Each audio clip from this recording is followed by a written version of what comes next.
సంఖ్యాకాండము 25వ అధ్యాయము 23వ వచనమును అందరము కలిసి చదువుకుందాం. అది నిత్యమైన యాజక నిబంధనగా అతనికిని అతని సంతానమునకును కలిగియుండును. ఏలయనగా అతడు తన దేవుని విషయమందు ఆసక్తి గలవాడై ఇశ్రాయేలీల నిమిత్తము ప్రాయచిత్తము చేసెను. వాక్యం నిమిత్తము ప్రార్థన చేసుకుందాం. స్తోత్రం నాయనా, పరిశుద్ధుడా, మహోన్నతుడా, మహిమగల రాజా, నీకు వందనాలు స్తోత్రములు చెల్లిస్తున్నాను నాయనా. స్త్రీల కూడికను బట్టి వందనాలు, ఈ దినము మాకు ఇచ్చిన వాక్య భాగమును బట్టి వందనాలు తండ్రి. ఆ వాక్య భాగమును సరైన రీతిగా విరిచి పంచిపెట్టుటకు జ్ఞానాత్మను దయచేయండి, నీ కృపను దయచేయండి నాయన, నీ యొక్క అభిషేకమును దయచేయండి. నా నాలుకను నాయన నీ పరిశుద్ధమైన అగ్నితో కాల్చి పుటము వేసి నాయన ఈ జీవవాకులతో నింపి నాయన ఇదిగో నన్ను నీ స్వాధీనంలో ఉంచుకుని నడిపించండి. వింటున్న వారికి నాకు నాయన అందరికీ కూడా క్షేమము కలుగునట్లుగా ఈ మాటలు నాయన హృదయములో అంతరంగములో పనిచేయనట్లుగా ఆశీర్వదించుమని యేసునామములో అడుగుతున్నాను తండ్రి, ఆమేన్. సంఖ్యాకాండము 25వ అధ్యాయము 13వ వచనములో మధ్యలో చూడండి, దేవుని విషయమందు ఆసక్తి గలవాడై ఇశ్రాయేలీల నిమిత్తము ప్రాయచిత్తము చేసెను. ఎవరి విషయంలో ఆసక్తి కలిగి ఉన్నాడు? దేవుని విషయంలో ఆసక్తి కలిగిన వాడుగా ఉన్నాడు. ఎవరు అతను అంటే ఫినెహాసు ఎవరంటే అహరోను కుమారుడైన ఎలియాజరు కుమారుడైనటువంటి ఫినెహాసు అంటే అహరోను మనవడు అని అర్థం. ఒకసారి మోషే వాళ్ళ యొక్క మొత్తం ఇశ్రాయేలీలు అందరూ కూడా హిత్తీములో దిగినప్పుడు ఈ ఇశ్రాయేలీలు ఏం చేశారంటే అక్కడ ఉన్నటువంటి మోయాబు రాళ్ళతో వ్యభిచారము చేశారు. అది దేవునికి చాలా కోపము తెప్పించింది. అంతేకాదు వ్యభిచారము చేయడమే కాదు, వాళ్ళ యొక్క బయల్పయోరుతో ఏం చేస్తారంటే కలిసిపోయారంటే ఆ దేవతను ముక్కడము ప్రారంభించారు. ఆ దేవత దగ్గర పెట్టినటువంటి ఆహారమును తీసుకున్నారు. అంతేకాకుండా ఆ దేవతకి ఏం చేశారంటే వాళ్ళు నమస్కారం చేశారంటే ఇప్పుడు అర్థమేమి? యెహోవా దేవుని వదిలివేశారు అని అర్థం. అంటే వేరొక దేవుణ్ణి వాళ్ళు ఆశ్రయించారు. ఈ విషయము తెలిసి దేవుడు ఉగ్రుడై మోషేతో ఏమన్నాడంటే, నీవు న్యాయాధిపతులను పిలిపించు, ఆ న్యాయాధిపతులు ఎక్కడెక్కడ పనిచేస్తున్నారో వారి స్థలాలలో ఎవరైతే ఉన్నారో వాళ్ళందరినీ కూడా ప్రత్యక్షపు గుడారము దగ్గరికి తీసుకొని వచ్చి ఉరి తీయించమన్నాడు. అలాగూ మాట్లాడుకుంటూ ఉన్నారు. అంతలోనే ఏం జరిగిందంటే అక్కడ మోషే ఉన్నాడు, న్యాయాధిపతులు ఉన్నారు, అధికారులు ఉన్నారు, జన సమూహం అంతా ఉంటే ఒక ఇశ్రాయేలీయుడు ఏం చేశాడంటే ఒక మిద్యాను స్త్రీని పట్టుకొని అందరి ముందరనే తీసుకొని రూమ్లోకి వెళ్తూ ఉన్నాడు. అది చూసి ఎవరు ఉగ్రుడయ్యాడంట?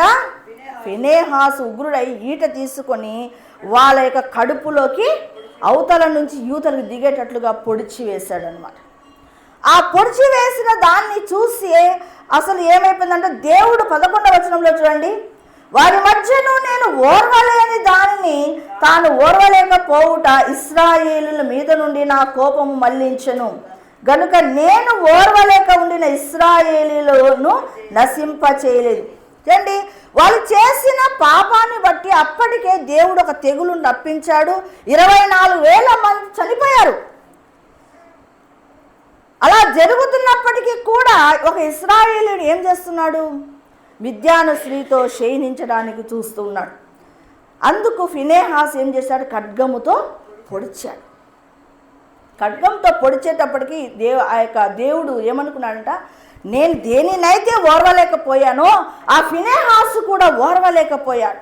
అంటే నేను ఎలాగో ఫీల్ అవుతున్నానో ఒక అపవిత్రతను విషయంలో నేను అలాగో అసహించుకుంటున్నాను, ఆ ఫినెహాసు కూడా అసహించుకుంటున్నాడని తర్వాత అతను అతడు యాజక ధర్మము కంటిన్యూగా చేసినట్లుగా 12వ వచనంలో చూడండి, కాబట్టి నీవు అతనితో అతనితో నేను నా సమాధాన నిబంధనను చేయుచున్నాను, అది నిత్యమైన యాజక నిబంధనగా అతనికిని అతని సంతానమునకు కలిగి ఉండును. అంటే ఫినెహాసు ఆ తర్వాత ఎలియాజరు తర్వాత యాజక ధర్మము అనుసరించటానికి నిత్య నిబంధనగా దేవుడు చేయడము జరిగింది.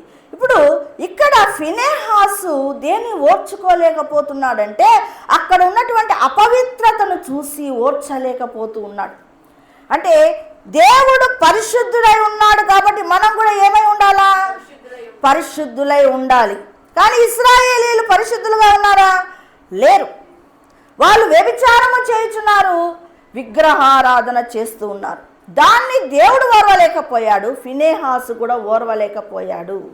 ఇక్కడ పరిశుద్ధత విషయములో ఎవరికి ఆసక్తి ఉంది అంటే ఫినెహాసుకు ఉంది. ఇప్పుడు మనము దేవుని బిడ్డలుగా ఉన్నాము కదా, మన ఎదుట పరిశుద్ధత లేని విషయాలు జరుగుతున్నప్పుడు ఫినెహాసు ఎలాగో కోపడ్డాడో అలాగూ కోప్పడేటటువంటి స్థితిగతులు మనలో ఉండాలి. మన క్రైస్తవులం కాబట్టి ప్రతిసారి పోమ్మా పోమ్మా అని మాట్లాడకూడదు. దేవుడికి అసహ్యమైన కార్యాలు నీకు కూడా అసహ్యం కావాలా? మనకెందుకు లేబ్బా, వాళ్ళు ఎలా జీవిస్తే ఏమి అని మనము అనకూడదు. దేవుడికి ఏది ఆయాసకరముగా ఉన్నదో అది నీకు కూడా ఆయాసకరముగా కావాలి దేవుని బిడ్డగా. ఫినెహాసు అంతమందిలో ఉంటే తాను ఏం చేస్తున్నాడు? ఆ యొక్క విషయంలో అసహించుకుంటున్నాడు. దేవుడు పరిశుద్ధుడు కదా, నువ్వు ఎలాగో ఈ యొక్క పాలెంలో ఎలాగ చేస్తావు అని చెప్పి పరిశుద్ధత విషయములో ఆయన కూడా ఎంతో ఓర్వలేని స్థితిలో ఉంది. అంటే పరిశుద్ధత విషయంలో మనకి ఏమి ఉండాలా? ఆసక్తి ఉండాలి. నీ పరిశుద్ధత చూసుకొని నువ్వు ఊరుకుండడం కాదు, ఎదుటి వ్యక్తులలో కూడా అది లేకపోతే నీకేం రావాలో? రోషము రావాలా, కోపము రావాలి. ఏం కావాలి? ఇక్కడ ఏం ఖడ్గముతో పొడిచినాడంటే అంత కోపం నీకు రావాలి.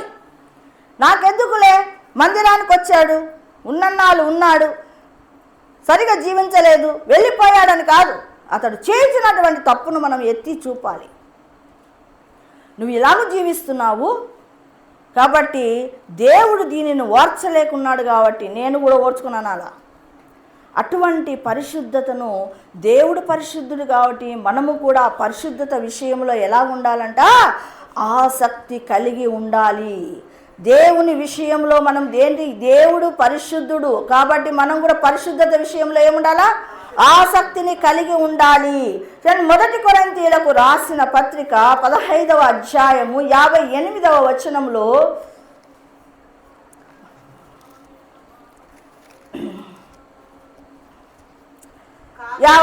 వచనం, మీ ప్రయాస ప్రభువునందు వ్యర్థము కాదని వెరిగి స్థిరులను కదలని వారును ప్రభు కార్యాభివృద్ధి యందు ఎప్పటికీ ఆసక్తులై ఉండుడి. దేని విషయంలో నువ్వు ఆసక్తి కలిగి ఉండాలట? ప్రభువునందు వ్యర్థము. నువ్వు చేసే ప్రతి ప్రయాస, దేవునిలో చేసేటటువంటి ప్రయాస ఎప్పటికి కూడా వ్యర్థము కాదు. నీ కడుపు కాల్చుకొని నువ్వు చేసే ప్రార్థన ఎప్పటికీ వ్యర్థము కాదు. అది దేనికంట? ప్రభు కార్యాభివృద్ధి యందు. ప్రభు కార్యములు ఏవైతే భూమి మీద చెయ్యాలనుకుంటున్నాడో ఆ కార్యాభివృద్ధి యందు నువ్వేం కావాలంట? ఎప్పటికీ ఆసక్తిరాలు అయి ఉండాలి. ప్రభు కార్యము, మందిరములో ప్రభు కార్యము జరగటానికి ఒక సువార్త ప్రకటిస్తున్నారు, లేకపోతే సువార్తకు వెళ్తున్నారు, లేకపోతే ఏదైనా దేవుని పని విషయంలో ఏదైనా మనం చేస్తున్నామంటే ఏదైనా సరే దేవుడికి ఆయన చేసే భూమి మీద చేస్తున్నటువంటి కార్యము ఏదైతే అభివృద్ధి చెందుతుంది అని అనుకుంటామో ప్రతి దాని విషయంలో కూడా మనం ఎప్పటికీ కూడా ఆసక్తులై ఉండాలి. కొన్నాళ్ళు ఆసక్తిగా ఉండడము, కొన్నాళ్ళు ఆసక్తి లేకుండా ఉండడం కాదు. దేవుని విషయానికి వచ్చే లోపల మన విషయాలలో కొన్నిసార్లు అనాసక్తత రావచ్చు. పనులు చేయలేక, పనుల భారం వలన అలసిపోయి మనము కొంచెము సొమ్మసిల్లిపోవడం జరుగుతుంది. కానీ ప్రభు కార్యాభివృద్ధి యందు మాత్రం మనం ఎప్పటికీ కూడా ఆసక్తికరంగా మనం ఎప్పటికీ ఉండాలి. అంటే పరిశుద్ధతలో నువ్వు ఎప్పటికీ ఆసక్తి కలిగి ఉండాలి. అది దేవునికి ఇష్టం. అలాగే ప్రభు కార్యాలు మందిరములో జరుగుతున్నప్పుడు ఆ యొక్క ప్రభు కార్యం ఏదైతే ఉందో డెవలప్ చేయాలని సేవకులు ఉద్దేశించినప్పుడు, దేవుడు ఉద్దేశించినప్పుడు దాని విషయంలో నువ్వేం చేయాలా? ఆ అభివృద్ధి కొరకు నీ పాటు నువ్వైతే నీ చెయ్యి అయితే నువ్వు ఎప్పటికీ కూడా ఆసక్తి పరుడవై ఉండాలి. చూడండి, అలాగూ మనము చెయ్యాలి. అంటే ప్రభు ఏ విషయంలో కార్యాభివృద్ధి అంటే ప్రభు కార్యాలు ఏవైతే డెవలప్ చేయాలని ప్రతి ఒక్కరము ఒక వ్యూహము పన్ని బహిరంగ కూడికలు పెడుతూ ఉంటాం, లేదంటే మందిరాల్లో కూడికలు పెడుతుంటాం. ఏ కూడికలు పెట్టినా కూడా ఆ యొక్క పనులలో ఆసక్తి కలిగి ఉండాలి. ఎందుకంట ప్రభు ప్రయాస ఏం కాదంట, మనకు ప్రభు యందు మనం ప్రయాస పడితే వ్యర్థము కాదు, దానికి ఖచ్చితంగా నీ వంతు నీ ఆశీర్వాదము వస్తుంది, ఖచ్చితంగా వస్తుంది. ఒక మనిషిని విడిపించాలనుకున్నామనుకో, మనము అతడు బంధకాలలో ఉన్నాడు, అతన్ని విడిపించాలనుకున్నప్పుడు మనం చేసేటటువంటి ప్రయాస ఎప్పటికీ వ్యర్థం కాదు. ఒకసారి హైదరాబాదులో ఒక ఆమె లెక్చరర్, ఇంగ్లీష్ లెక్చరర్, ఆయన కూడా టెలికాం ఆఫీసులో పనిచేస్తారు. ఇద్దరు కూడా మంచి జాబ్ హోల్డర్సే. అయితే ఇద్దరు బాగా వారి యొక్క సంసార జీవితంలో ఒక గొప్ప నష్టం జరిగింది. ఏంటంటే ఉన్నట్లుండి భర్తకు టెలికాం ఆఫీసర్కి అతనికి ఏమైపోయిందంటే కాళ్ళు చేతులు పడిపోయాయి, బెడ్డెన్ అయ్యాడు. 2 నెలలు అయింది భోజనము చేయక, కేవలము లిక్విడ్స్ రూపంలోనే అతడు జీవిస్తున్నాడు. ఆ టైంలో మనం చర్చి ప్రారంభ స్థాయిలో ఉంది. అయితే రోజు మనకి ఇది ఒక అలవాటు ఉంది కదా, 1 అవర్ ప్రేయర్ అలవాటు ఉంది కదా, అలాగా అప్పుడు కూడా ఒక నెల రోజులు 1 అవర్ ప్రేయర్ను పెట్టుకుంటుంది. అప్పుడు మన మందిరంలో చిట్టి కూడా ఉండే. ఎంతమంది లేరు, మహా అంటే ఒక 5 మంది ఉన్నాం అంతే. అయితే 1 అవర్ ప్రేయర్కు రోజు కూర్చొని 1 అవర్ ప్రేయర్ చేస్తున్నాం. ఆ టైంలో ఆ సేవా ప్రారంభంలో మా 2వ అక్క, మేము ఇలా చర్చిలో ప్రార్థనలు చేస్తున్నాము, మా ప్రార్థనలు కొన్ని ఫలిస్తున్నాయి అది తెలిసి మా చెల్లెలు మా మరిది ఉన్నారు, వాళ్ళు ఎప్పుడు ప్రార్థనలు చేస్తూ ఉంటారు, వారికి ఒక విషయము ఫోన్ చేసి మాట్లాడు అని చెప్పింది. ఆమె మాట్లాడింది. మాట్లాడితే నేను సువార్త చెప్పాను. ఆమె నమ్మడం అయితే నమ్మింది. చూడండి, అయితే ఆ యొక్క మన 1 అవర్ ప్రేయర్లో రోజు జరుగుతుందో రోజు మనము అతని విషయము ప్రార్థన చేస్తున్నాం. ఓ రోజు ఉపవాసం ఉండి నేను ప్రార్థన చేస్తూ ఉన్నప్పుడు దేవుడు ఒక దర్శనాన్ని చూపించాడు నాకు. అదేంటంటే ఒక 4 పెద్ద కుక్కలు, ఇంత ఎత్తు కుక్కలు ఉన్నాయి. కుక్కలు అంటే ఏంటి, దురాత్మలవి. అవి 4 మనం సుమారుగా ఒక 10-20 రోజుల నుంచి ప్రార్థన చేస్తున్నాం. సంఘం అంటే ఎంత మంది ఉన్నారో అంతమంది ప్రార్థన చేస్తున్నాము. ఆ 4 కుక్కలు ఆ దర్శనములో నా చుట్టూ ఉన్నాయన్నమాట. చుట్టూ ఉంటే అక్కడే ఉన్నటువంటి పెద్ద టైర్ ఉండింది. ఆ టైర్ను పట్టుకొని వాటిని ఇసిరి ఇలా కొట్టే లోపల అవి పారిపోవడం జరిగింది. పారిపోయిన తర్వాత కొద్దిసేపటికి దేవుడు ఒక దర్శనాన్ని చూపించాడు. అతడు బెడ్ మీద అన్ని సెలైన్ బాటిల్స్ అన్ని ఎక్కించి పండుకొని ఉన్నవాడు మెల్లగా లేచి కూర్చున్నట్టుగా దర్శనాన్ని చూపించాడు. ఆ మరుసటి రోజు ఏమైందంటే అతడు 2 నెలల నుంచి భోజనము చేయని వ్యక్తి ఆ రోజు లిక్విడ్ తీసుకొని ఇడ్లీ తిని అసలు అతనికి ఏమి రోగం వచ్చిందో కూడా డాక్టర్స్ కనుక్కోలేకపోయారు. ఆ తర్వాత 2-3 రోజులకి అతను డిశ్చార్జ్ అయ్యి ఇంటికి వెళ్ళిపోయాడు. అంటే దురాత్మ శక్తులు ఏం చేశాయి, అతన్ని పట్టుకొని పీడించాయి అన్నమాట. అతన్ని పాతాళానికి తీసుకొని పోవాలని అనుకున్నాయి. కానీ అలాంటి విషయాలను మనం ఏం చేస్తున్నాము, అది ప్రభు కార్యమని ఎరిగిన వాళ్ళమై మనం ఏం చేస్తున్నాం, వాటిని టేకప్ చేస్తూ ఉన్నాం. అలాంటి విషయాల్లో ప్రభు యొక్క మనకు ఇచ్చేటటువంటి బహుమానము వ్యర్థం కాదు. అలా ఆ రోజు నాకు ఒక దర్శనంలో ఏం కనపడింది అంటే 2 దండలు, బంగారు దండలు ఆకాశంలో నుంచి కింద పడే. ఒకటి చాలా ఇంత పొడుగు దండ ఉంది, ఒకటి చిన్న దండ ఉంది. అయితే ఒక పొడుగుగా ఉన్నటువంటి ఆ దండను నేను తీసుకొని ఇది నాకు నా బిడ్డకు అంటున్నాను. ఇంకొక చిన్న దండ ఉంది, దాన్ని నేను అదిగో ఇవి మీకని సంఘముకు చేతికి ఇవ్వడము జరుగుతుంది. అంటే దేవుడు మనం చేసినటువంటి ప్రార్థన వ్యర్థము కాదు. మనకేం చేస్తున్నాడు, ఆయన పరలోక బహుమానం ఇస్తున్నాడు. అది మనం నమ్మాలి. అది నమ్మినప్పుడే నువ్వు ఇష్టపూర్వకంగా చేస్తావు. ఏ పనైనా సరే నువ్వు ఇష్టపూర్వకంగా చేస్తావు, లేకపోతే కష్టంగా జరుగుతాయన్నమాట. కాబట్టి మనం ఏది చేసినా ఆసక్తిగా చేయడం నేర్చుకోవాలి. సరే, యాకోబుకు రాసిన పత్రిక 5వ అధ్యాయము. మనకు తెలుసు ఏలియా ఆసక్తి కలిగి ప్రార్థన చేశాడు. ఆసక్తి కలిగి ప్రార్థన చేసి దేని విషయం ఆసక్తి కలిగి ప్రార్థన చేశాడు ఆయన? ఇశ్రాయేలీల తడబాటును తీసివేయడానికి, ఇశ్రాయేలీలు బయలుదేవతను పూజిస్తున్నారని, నిజమైన దేవుడు యెహోవా దేవుడు అని తెలపడానికి ఆయన కర్మేలు కొండనెక్కి 3.5 సంవత్సరములు వర్షమే రాకూడదు ప్రభువా, నీవు నిజమైన దేవుడు అని వాళ్ళు తెలుసుకునేంత వరకు వర్షము రాకూడదు అని ప్రార్థన చేశాడు.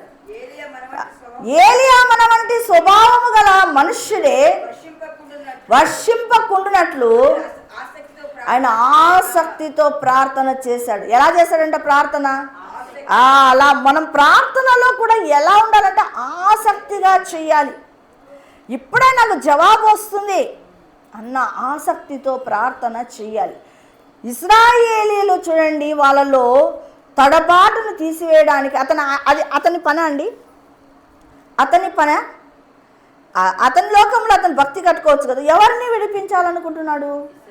ఇశ్రాయేలీలను విడిపించాలి. వారు తప్పుడు మార్గంలో ఉన్నారు, వారి కోసం నేను ప్రార్థన చేయాలి, వారిని విడిపించాలి. ప్రభువు నందు ఆయన ఏం చేస్తున్నాడు? ప్రయాసపడుతూ ఉన్నాడు. అయితే ఇశ్రాయేలు విడిపించబడ్డారా లేదా? విడిపించబడ్డారు కదా. మరి ఎవరి కార్యం అది? ప్రభు కార్యము. కాబట్టి ప్రభు కార్యములో ఏలియా ఏం చేస్తున్నాడు? ఆసక్తిగా ప్రార్థన చేస్తున్నాడు. మనము పరిశుద్ధత విషయంలో ఆసక్తిని కలిగి ఉండాలి. దేవుడి కార్యాభివృద్ధి యందు మనము ఆసక్తిని కలిగి ఉండాలి. ప్రార్థన యందు మనము ఆసక్తిని కలిగి ఉండాలి. ప్రార్థన చేసిన, పానము చేసిన, భోజనము చేసిన ప్రభువు నిమిత్తం చేసినట్టుగా మన ప్రార్థన కూడా ఎలా చేయాలా? ప్రభువు నిమిత్తము. చూడండి, 119వ కీర్తన 139వ వచనాన్ని మనము చూద్దాం. నా విరోధులు నీ వాక్యములు మర్చిపోదురు, కావున నా ఆసక్తి నన్ను భక్షించుచున్నది. నా విరోధులు అంటే ఎవరు రాశారు? ఇది దావీదు మహారాజు రాశారు కదా. దావీదు మహారాజు విరోధులు అంటే ఏం మర్చిపోయారంట? వాక్యమును మర్చిపోయారు కాబట్టి దావీదుకు విరోధులు అయ్యారు. వాక్యమును ఎప్పుడైతే మనం మర్చిపోతామో దేవుని బిడ్డలకు వాళ్ళు ఏమవుతారు? తెలియకుండానే విరోధులు అవుతారు. అయితే అంటున్నాడు ఇక్కడ చూడండి, నేనైతే నా ఆసక్తి నన్ను భక్షించుతున్న దేని విషయంలో? వాక్యము విషయంలో. నా విరోధులు వాక్యాన్ని మర్చిపోయారు కాబట్టి నన్ను ఎలా చూస్తున్నారు? శత్రువులాగా చూస్తున్నారు. అయితే నేనైతే ధర్మశాస్త్రమును, వాక్యమును నేను ఆసక్తితో భక్షిస్తున్నాడట. ఎలా భక్షిస్తున్నాడు? మనము కూడా వాక్యాన్ని చదివేటప్పుడు శ్రద్ధగా వాక్యాన్ని చదవాలి. అలాగే ప్రార్థన చేయనప్పుడు శ్రద్ధగా చేయాలి, భక్షించే రీతిలో ఎంతో ఆసక్తిగా. ఏదో ఈరోజు దేవుని సన్నిధిలో కూర్చున్నాను, ఈ కొద్దిసేపు ప్రార్థన చేసుకుందాం, ఏదో వాక్యం చదువుకుందాం, ఈ దినానికి దేవుడు కాపాడుతాడు అనే ఉద్దేశంతో కాకుండా ఎలాంటి ఉద్దేశాన్ని కలిగి ఉండాలి? చాలా ఇంట్రెస్ట్గా నువ్వు కూర్చొని దేవుని వాక్యాన్ని బాగా ధ్యానిస్తూ, దేవుడు ధ్యానిస్తూ ఉన్నప్పుడు నీకు తెలియకుండానే అనేక విషయాలను అక్కడుంది కదా, ఇక్కడుంది కదా, అవును దీని రిలేటెడ్ అక్కడుంది కదా అని నీకు బయలుపరుస్తాడు. ఎప్పుడు వస్తుంది అది? ఆసక్తితో నువ్వు వాక్యాన్ని చదువుతూ ఉంటే తెలియకుండానే నీకు వస్తుంది. ఇది చూడండి, ఎప్పుడైతే శత్రువులు ఎప్పుడైతారంటే, ఒక వ్యక్తికి శత్రువులు ఎప్పుడైతారంటే వాక్యము వారు మరచిపోయినప్పుడు అవుతారు. దేవుని బిడ్డలకు శత్రువులుగా తయారవుతారు. ఇంతకుముందు వాళ్ళు బాగానే ఉన్నారు, ఇప్పుడెందుకు బాగలేరంటే కారణం ఏమంటే వారు విన్న వాక్యాలన్నీ మరచిపోయారు. కాబట్టి ఇప్పుడు దేవుని బిడ్డలు ఎలా తయారైనారు? వాళ్ళకి విరోధులుగా తయారవుతారు. అందుకే వాక్యము మనలో నిలిచి ఉంటే ఎప్పటికీ కూడా నువ్వు ఏమైపోతావు? నువ్వు సేవకులకు ఫారుగానే ఉంటావు. సేవకులకు ఫారుగా లేకుండా ఉన్నావు అంటే అర్థం ఏంటంటే నీ హృదయములో వాక్యము లేదు, మరచిపోయినావు. వాక్యాలన్నీ మర్చిపోయావు కాబట్టి తెలియకుండానే నీకు ఏమైపోతుంది? ఒక శత్రువులులాగా కనబడతాడు. దావీదు ఒక సేవకుడు, ఒక ప్రవక్త. మరి అటువంటి ప్రవక్తే శత్రువు అవుతున్నాడంటే అర్థం ఏమి? వాక్యమును మరచిపోతున్నాం. మనం అందుకు వాక్యమును మరచిపోకుండా ఉండాలంటే మనం నిరంతరం మనమే చేయంలేండి, కూర్చున్న టైంలోనే ఎలాగుండాలా? ఆసక్తిగా వాక్యాన్ని చదువుకోవాలి. పిల్లలు నిద్రపోతున్నారు, అమ్మా ఇదే మంచి అనుకూల సమయం, పనులు మళ్ళీ చేసుకోవచ్చు, కూర్చుందాం, ఒక అర్ధగంట కూర్చున్నాం, దేవుని సన్నిధిలో వాక్యం చదువుదాం. ఇది అనుకూల సమయం అని నీవు నిర్ణయించుకోవాలి. పిల్లలు లేచినప్పుడు మనము బైబిల్ పట్టుకొని కూర్చుంటే వాళ్ళు ఏమైనా చదవనిస్తారా నీకు? అది నీ ఆసక్తి కాదని అర్థం. ఆసక్తి అంటే ఏంటి? పిల్లలు నిద్రపోయారు, ఇదే అనుకూల సమయం అని నీవే కూర్చొని దేవుని సన్నిధిలో ప్రశాంతంగా నేను వాక్యాన్ని చదవాలని నిశ్చయించుకోవాలి. ఆ టయాన్ని వాళ్ళు లేచినప్పుడు నువ్వు కూడా వంట చేయి. కాబట్టి దేవుని పిల్లలు, దైవ జనులు ఎప్పుడు నీకు శత్రువులుగా మారుతారంటే నీ తోటి వారు ఏమైపోతుందంటే వాక్యాన్ని మరిచిపోయినప్పుడు తెలియకుండానే శత్రువులుగా మారిపోతారు. కాబట్టి మనము శత్రువులుగా దేవుని బిడ్డలకు ఉండకూడదు, సేవకులకు ఉండకూడదు. ఉండకుండా ఉండాలంటే వాక్యం నిన్ను ఎప్పుడు భద్రం అంటది. వాక్యము నీలా ఉంటే భద్రం, వాళ్ళ జోలికి వెళ్ళొద్దు, భద్రం నీ సహోదరుల జోలికి వెళ్ళొద్దు అనే మాటలు నిన్ను హెచ్చరిస్తూ ఉంటాయి. కాబట్టి అది మనము జ్ఞాపకము చేసుకోవాలి. ప్రకటన గ్రంథము 3వ అధ్యాయము 19వ వచనాన్ని మనము చూద్దాం. ఆసక్తి కలిగి ఏం చేయాలో మారు మనసు ఎలా పొందాలా? లవదిక సంఘముతో దేవుడు మాట్లాడుతూ ఉన్నాడు. ఏమని? లవదిక సంఘం అనుకుంటుందంట, నేను చాలా బాగున్నాను, నేను చాలా ధనవంతుడిగా ఉన్నాను, ధనవృద్ధి చేసుకుంటున్నాను అని అంటున్నాడు. పైన చూడండి 17వ వచనం, నీవు దౌర్భాగ్యుడవు, దిక్కుమాలిన వాడవు, దరిద్రుడవు, గుడ్డివాడవు, దిగంబరుడై ఉన్నావని ఎరుగక నేను ధనవంతుడను, ధనవృద్ధి చేసి ఉన్నాను, నాకేమీ కొదవలేదని చెప్పుచున్నావు. అలాగే 19వ వచనం చూడండి, 19, నేను శిక్షించుచున్నాను గనుక నీవు ఆసక్తి కలిగి మారు మనసు పొందుము. నువ్వు ఆసక్తి కలిగి ఏం పొందాలా? మారు మనసు అంటే ఏదో ఒకసారి పొందుదామా? జీవిత కాలం అంతా కూడా మనం మారు మనసు పొందాలి. మనం ఎప్పుడైతే ఆత్మీయంగా చల్లారిపోతామో తెలియకుండానే దిగంబరులుగా అయిపోతాం. ఎంతమంది ఎన్నిసార్లు నేను ఈ దర్శనాన్ని చూశాను. వాళ్ళు ఎప్పుడైతే దిగంబరులుగా కనపడతారో ఓహో వీళ్ళు ఆత్మీయంగా పూర్తిగా చల్లారిపోయారు. వాక్యము లేదు, ప్రార్థన లేదు, అంటే ఏ విధమైన దేవునితో సన్నిహిత సంబంధాలు లేకుంటే నువ్వు తెలియకుండానే బాగా వస్త్రాలు వేసుకొని ఇప్పుడు స్టైల్గా మనం ఉండొచ్చు, కానీ ఆత్మీయంగా ఎలా ఉన్నట్టు లెక్క? దిగంబరులు. కానీ ఆత్మీయముగా చల్లారిపోయినప్పుడు నువ్వు వెంటనే నీకు తెలుస్తుంది, నీ మనస్సాక్షి నిన్ను హెచ్చరిస్తుంది, నువ్వు సరిగా లేవు బిడ్డ, సరి చేసుకో అని. మనస్సాక్షి నిన్ననే అంటుండే, మనస్సాక్షి అంటే చిన్న దేవుడు అని. నీ మనస్సాక్షి నిన్ను వెంటాడుతుంది. నీకు మారు మనస్సు ఉంటే నీ మనస్సాక్షి నీకు ఏం చేస్తుంది? నిన్ను వెంటాడుతుంది. నువ్వు బాగలేవు, సరి చేసుకో, ఉపవాసం ఉండు, సరి చేసుకో అని అంటది. చూడండి, చార్లెస్ జీ ఫిన్నీ ఉన్నాడు కదా, మనకు తెలుసు, దైవజనుడు. ఆయన మ్యారేజ్ 5 రోజులు అయిందంట. మ్యారేజ్ అయ్యి 5 రోజులు అయిందట. అయిన తర్వాత వాళ్ళ భార్య కూరగాయలు తీసుకురమ్మని చెప్పిందట. సరే కూరగాయలు తీసుకొస్తానని కవర్ తీసుకొని ఎప్పుడు ఆయన యొక్క బ్యాగులో ఒక బైబుల్ ఉంటుంది. బైబుల్ తీసుకున్నాడు, పోయినాడు, సువార్త ప్రకటించుకుంటా 3 నెలలకు ఇంటికి వచ్చినాడు. మ్యారేజ్ అయిన సంగతి మర్చిపోయినాడు, బజారు పోయి కూరగాయలు తేవాల్సిన సంగతి మర్చిపోయాడు. చార్లెస్ జీ ఫిన్నీకి లోపల ఎలా ఉందంటే ఆత్మలో తీవ్రత ఉంది అనేక యొక్క ఏంటి ఆత్మలను పట్టాల సువార్తను గురించిన భారం అతనికి ఉంది అన్నమాట. చూడండి, ఆయన పెళ్ళైన సంగతి మర్చిపోయాడంట, బజారు పోయి కూరగాయలు తెచ్చే సంగతి మర్చిపోయాడంట, బ్యాగ్లో బైబిల్ పెట్టుకుని పోయినాడు, సువార్త ప్రకటించుకుంటా. మళ్ళీ మెలుగు వచ్చే లోపల 3 నెలలైంది. అవును కదా, నాకు పెళ్ళైంది, నాకు 3 నెలలైంది కదా అని అప్పుడు గుర్తొస్తుందట. అంటే దేవుని చేత తాకబడిన బిడ్డలు వాళ్ళు ఏమైపోతారంటే మౌనముగా ఉండలేరు, ఇతరులను రక్షించాలని ఆవేదన చెందుతారు. అలాగనే మనము అలాంటి ఆవేదన ఇక్కడ కూడా ఎలా ఉండాలంట, మన ఆత్మ విషయంలో మనం ఎక్కడైనా చల్లారిపోయింటే మనం ఏం చేయాలి? వెంటనే తిరిగి మారు మనసు పొందాలి. నువ్వు రక్షణ పొందినప్పుడు జీవార్థమైన మారు మనసు పొందుతావు. అయితే మనం అనుదినము ఒక విషయంలో మారు మనసు పొందుతూ ఉండాలి. రక్షణార్థమైన మారు మనసు. రక్షణార్థమైన మారు మనసు అంటే నీ రక్షణను కొనసాగించుకునే మారు మనసు. నువ్వు ప్రార్థన లేకుండా, వాక్యము లేకుండా, పరిశుద్ధత లేకుండా, సహవాసం లేకుండా, ఏది లేకుండా ఉంటే కొంతకాలానికి నువ్వు దౌర్భాగ్యుడవైతావు, దిగంబరుడవైతావు, దిక్కుమాలిన వాడవైతావు. కానీ పైకి మాత్రం మనం ఏమనుకుంటామంటే, నేను బాగున్నాను, ధనవృద్ధిలో ఉన్నాను, నేను చర్చికి వెళ్తున్నాను కదా, నేను వాక్యం వింటున్నాను కదా, అంతో ఇంత 5 నిమిషాలు ప్రార్థన చేసుకుంటున్నాను కదా అనుకుంటూ నీవే సాటిస్ఫై అవుతావు.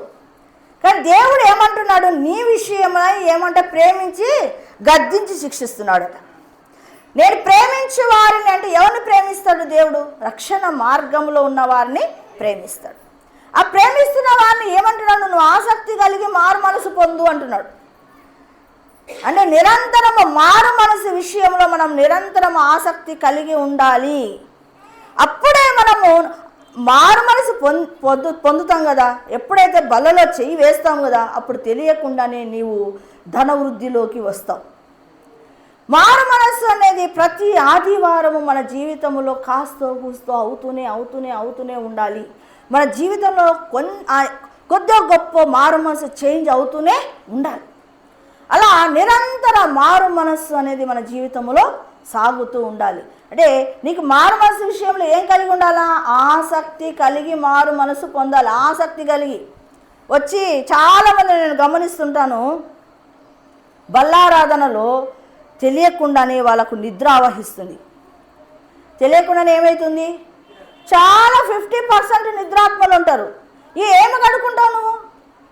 కడుక్కోకుండానే నువ్వు బల్ల తీసుకుంటే ఏమైపోతుంది?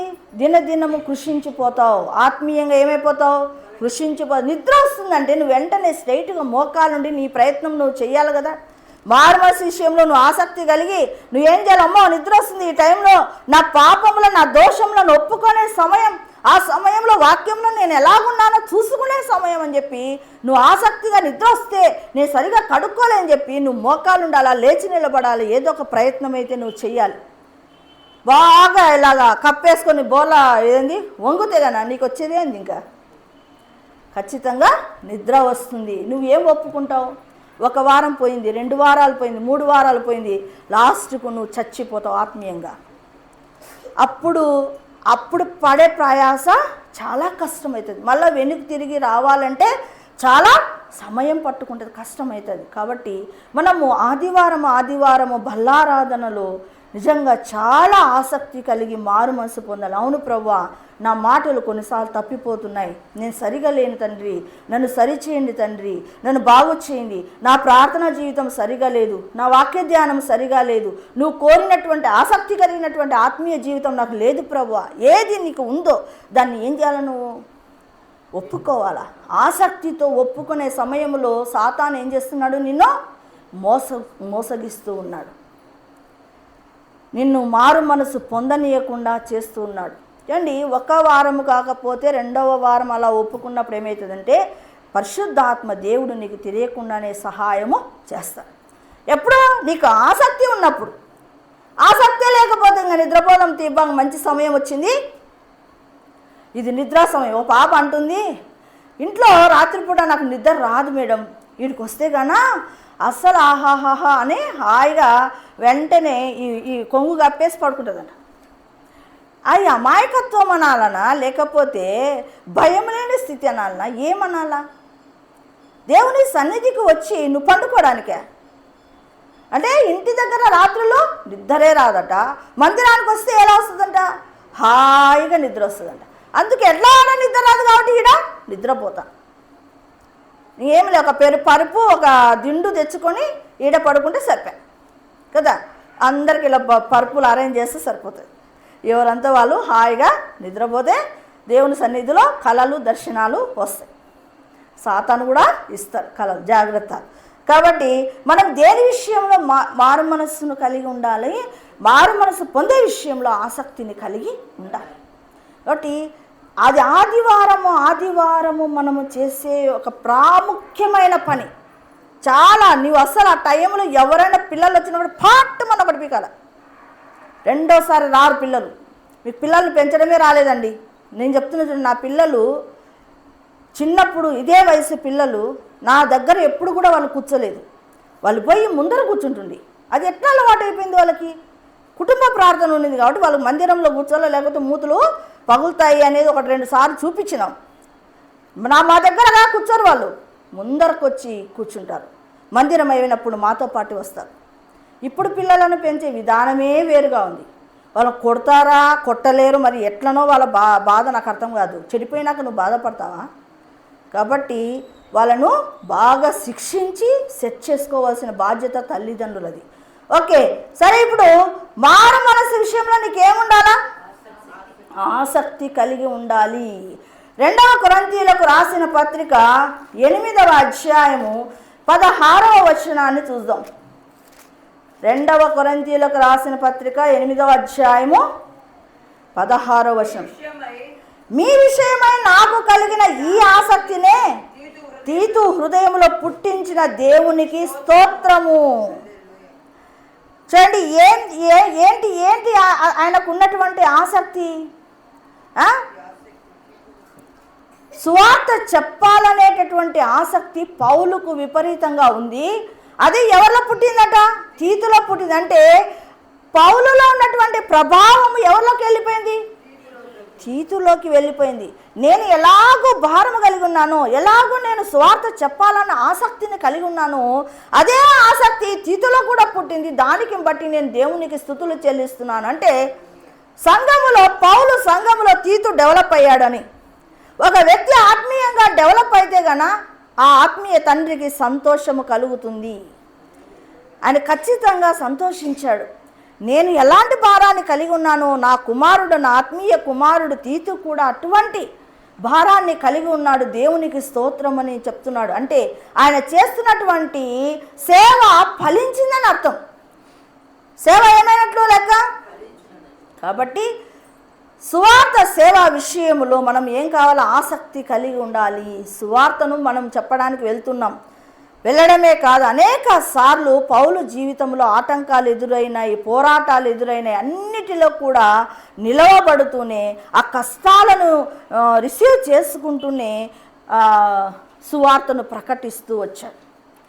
అలాగా మనకు పోయిన చాటంతా ఘనత వస్తుందని ఎక్కడ కూడా మనము అనుకోకూడదు. సువార్త విషయంలో మనకు ఘనత వస్తుంది.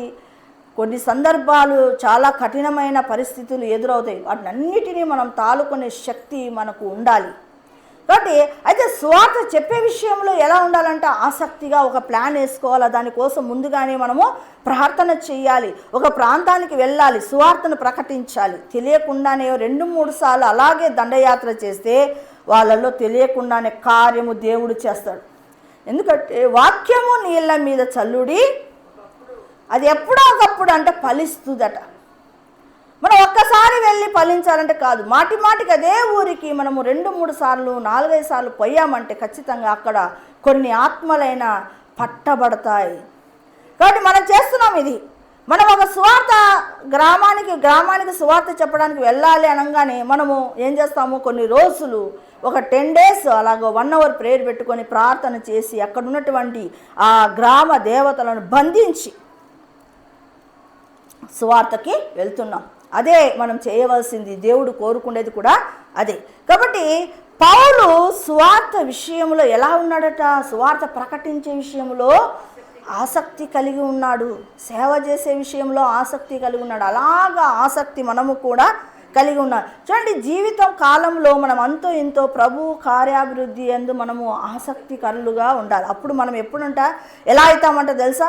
ప్రభు కార్యాభివృద్ధి యందు ఆసక్తి కలిగి ఉంటే నువ్వు స్థిరపరచబడతావు, కదలని వారుగా తయారవుతారు. ఆత్మీయంగా ఎలా ఉంటారు? స్థిరులుగా తయారవుతారు, కదలని వారుగా తయారవుతారు. అంటే పట్లబ్ గారు ప్రతి చిన్నదానికి కూడా ఇంత చిన్న శోధన వస్తేనే కదిలిపోయి పక్కన వాళ్ళని కూడా డిస్టర్బ్ చేసేటటువంటి స్థితిగతులు వస్తాయి. కాబట్టి మనము ఆసక్తిగా ఏదైనా సరే ఆసక్తిగా చేయడము నేర్చుకుందాం. యోహాను సువార్త 2వ అధ్యాయము 17వ వచనాన్ని చూద్దాం.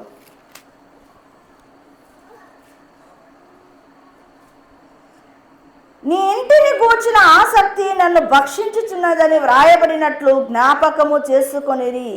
ఇక్కడ యేసు ప్రభు అంటున్నటువంటి మాటలు, ఆయన ఇంటిని గురించినటువంటి ఆసక్తి. ఇల్లు అంటే ఏది? అక్కడ సంఘం అని అర్థం. అక్కడ కొరడా పట్టుకొని ఏం చేస్తున్నాడు? పైన 14వ వచనంలో, దేవాలయంలో ఎడ్లను గొర్రెలను పావురాలను అమ్మువారును రూకలు మార్చువారు కూర్చుంటుట చూసి త్రాళ్లతో కొరడాలు చేసి గొర్రెలను ఎడ్లనన్నిటినీ దేవాలయంలో నుండి తోలివేసి రూకలు మార్చువారి రూకలు చల్లివేసి వారి బల్లలు పడద్రోసి పావురములు అమ్మవారితో వీటిని ఇక్కడ నుండి తీసివేయడి, నా తండ్రి ఇల్లు వ్యాపారపు ఇల్లుగా చేయకూడని చెప్పాను.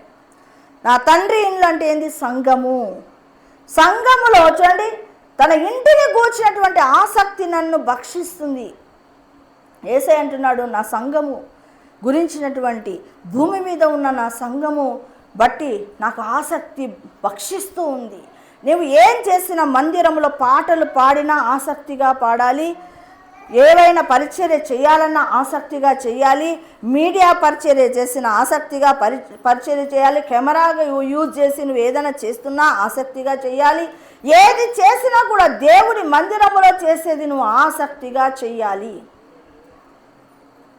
ఏదైనా చిన్న పని చెయ్యి, నువ్వు చేసే దానిలో నీ వంతు బాధ్యత ఎంత చెయ్యగలవో అంత చెయ్యి. సనుక్కుంటా గొనుక్కుంటా చేయొద్దు. దానివల్ల నువ్వు చేసినటువంటి ఆ యొక్క సేవకు ప్రతిఫలము 0 అవుతుంది, ఖచ్చితంగా అవుతుంది. ఎందుకంటే నువ్వు ఎప్పుడైతే ప్రతిఫలము ఆశించకుండా చేసినప్పుడు నీకు తెలియకుండానే ప్రతిఫలము వస్తుంది. కాబట్టి మందిరములో చిన్నది చెయ్యి. అది ఏమంటే ఇంటిని సంఘమును గురించి నువ్వు డెకరేషన్ చేసినా, నేను చెప్పాను పోయిన వారమే, ఒక అబ్బాయి విషయంలో దేవుడు ఈ మధ్యకాలంలో ఒక దర్శనాన్ని చూపించాడు. ఎక్కడో వెళ్ళి వేరే మందిరంలో నెల రోజుల నుంచి పనిచేస్తున్నాడు. ఎక్కడ పుట్టావు నువ్వు? ఈ మందిరంలో పుట్టావు. ఈ మందిరానికి వచ్చి ఎందుకంటే నేను మందిరంలో మన యొక్క స్పిరిచువల్ ఫ్యామిలీలో ఒక మెసేజ్ పెట్టాను, ఈరోజు డెకరేషన్ చేస్తున్నాము అందరూ రండి అని అన్నప్పుడు కావాల్సిగానే ఆ దినము రావడానికి ఇష్టము లేక, మందిర సేవ చేయడానికి ఇష్టము లేక ఎప్పుడో మధ్యాహ్నం వచ్చాడు, 1 గంటకు వచ్చాడు, 3 గంటకు వెళ్ళిపోయాడు. అది ఇష్టము లేక చేసినటువంటి పరిచయం. అది ఎవరు చూశారు? దేవుడు. నీ కొరకు నీ సంసారాన్ని గట్టి నీకు పిల్లలు లేకుంటే పిల్లలు వచ్చేటట్టు ప్రార్థనలు చేస్తే ఆ మందిరానికి నువ్వు సేవ చేయడానికి నీకు కష్టమైపోయింది. దేవుడు ఒప్పలే. వెంటనే అసలు చైర్ మీద ఉండి ఆ గ్రీన్ కలర్వే కడుతూ ఉన్నాడు. ఇలా తోస్తే దొర్లుకుంటూ పోయి కింద పడ్డాడు. ముట్టద్దు నా మందిరాన్ని, నీకు అర్హత లేదన్నాడు. కాబట్టి దేవుడు మనం చేస్తున్నటువంటి పరిచర్యను గమనిస్తాడు. కాబట్టి చూస్తున్నాడు, కాబట్టి నువ్వు అలాగ ప్రతిదీ చూస్తాడనే గ్రహింపు మనకు ఉన్నప్పుడే మనం చేయగలుగుతాం. ప్రతిదీ చూస్తాడు దేవుడు, మనం మాట్లాడే మాటలు చూస్తాడు, ప్రతిదీ చూస్తాడు. కాబట్టి బహు జాగ్రత్త కలిగి మనము ఉండాలి. కాబట్టి ఇంటిని గూర్చినటువంటి ఆసక్తి నీ ఏముండాలో భక్షిస్తూ ఉండాలి. భక్షించకపోయినా పర్వాలేదు, కనీసము శ్రద్ధ కలిగి ఆసక్తి కలిగి మనం చేయడము నేర్చుకోవాలి. భక్షించేంత స్థితి మనకి ఇంకా రాలేదు, కాబట్టి అది కనీసము మనం నేర్చుకున్న వరకు పర్ఫెక్ట్గా నేర్చుకోవాలి. దేవుని మందిరంలో మనం ఎక్కడ మన ఇంటికాడ తక్కువ చేసినా ఏం కాదు, ఓ రోజు హోటల్ పోయి తెచ్చుకున్నా ఏం కాదు, కానీ దేవుని మందిరం విషయంలో మాత్రము బహు జాగ్రత్తగా శ్రద్ధ కలిగి చెయ్యాలి. అది సంగతి. ఓకే, 1 కొరింథీయులకు రాసిన పత్రిక 9:16 చూడండి. 9వ అధ్యాయము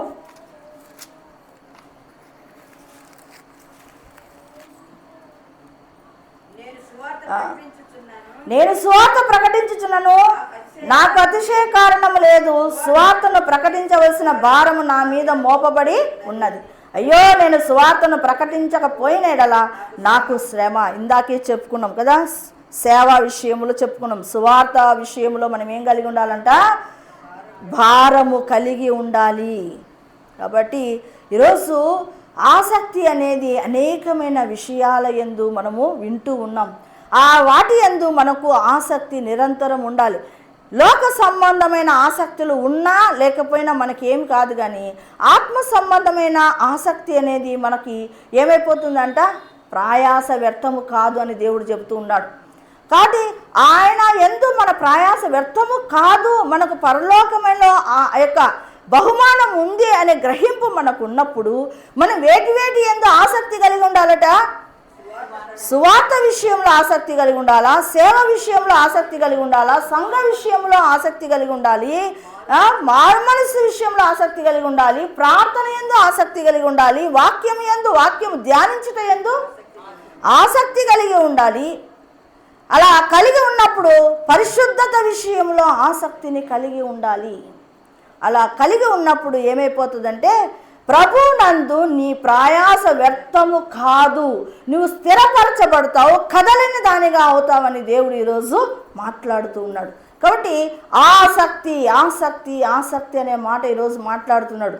ఆ విషయాలు ఆత్మ సంబంధమైన విషయాల యందు మనం ఆసక్తిని కలిగి ఉండాలి. అలాగూ మనం కలిగి ఉందామా? ఏది చేసినా సరే ప్రభువునందు కొంచెం ఏది చేసినా కూడా నువ్వు చేస్తున్న దాంట్లో సంతృప్తికరంగా చెయ్యి. దేవుని యొక్క ఆత్మీయమైనటువంటి మేలులను నువ్వు చూస్తావు, ఆశీర్వాదాలను చూస్తావు. దేవుడి మాటలు దీవించునుగాక. ప్రార్థన చేద్దాం. స్తోత్రం నాయన, పరిశుద్ధుడా, మహోన్నతుడా, మహిమగల రాజా, నీకు వందనాలు తండ్రి. ఈ దినము నాయన యేసయ్య ఆసక్తిని గురించి మాతో మాట్లాడావు. వేటిలో మేము ఆసక్తిని కలిగి ఉండాలో నువ్వు తెలియజేస్తున్నావు తండ్రి. నాయన ఆసక్తిని మేమందరం కలిగి ఉండాలి. ప్రభువునందు ఆసక్తి కలిగి మేము చేసే ప్రతి కార్యం వ్యర్థము కాదని, మేము స్థిరపరచబడతాము, కదలని వారుగా అవుతామని, ఆశీర్వదించబడతామని నువ్వు తెలియజేస్తున్న మాటలను బట్టి నీకు వందనాలు, స్తోత్రాలు ప్రభువా. మాలో ఉన్న ప్రభావం ఇతరులకు వెళ్ళేంతగా పౌలు ఎలాగూ సేవ చేశాడో ఆ రీతిగానైనా మేము కూడా మాలో ఉన్న ప్రభావం ఇతరులకు వెళ్ళేంతగా మాదిరికరమైన జీవితాలను కలిగి ఉండుటకు నాయన నీ కృపను దయచి మాటలను ఆశీర్వదించండి, మేలుకరముగా మార్చమని యేసు నామములో అడుగుతున్నాను తండ్రి. ఆమేన్. యేసు రక్తమే జయం, ప్రభు యేసు రక్తమే జయం. ప్రవేశ నామంలో సంపూర్ణ జయం కలుగునుగాక. ఆమేన్.